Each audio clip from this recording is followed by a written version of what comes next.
C'est la courbe de titration de ces deux peptides, donc c'est exactement le même principe que pour les acides aminés. Le peptide a 2 protons labiles dans la chaîne principale, plus 3 protons labiles des chaînes latérales, donc 5 protons labiles. Donc pour déprotoner la totalité de notre peptide, il faudra atteindre 5 équivalents. On part à pH bas, donc le peptide est totalement protoné.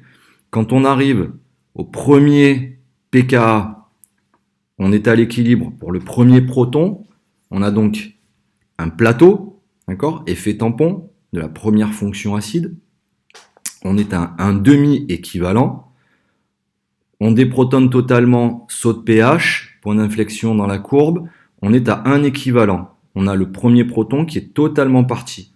On arrive au deuxième pKa, donc deuxième moitié d'équivalent, donc on est à 1,5 équivalent. On a le plateau, effet tampon de la deuxième fonction acide.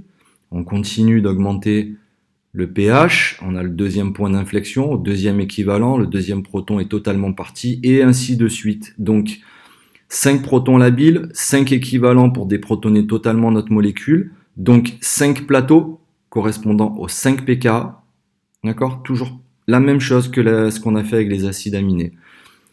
Et pour le peptide B, 4 protons labiles, donc 4 équivalents, donc on aura la même courbe avec seulement 4 plateaux pour atteindre nos 4 équivalents, avec les 4 pKa correspondant au pKa de chacun des protons labiles. Aucune complexité.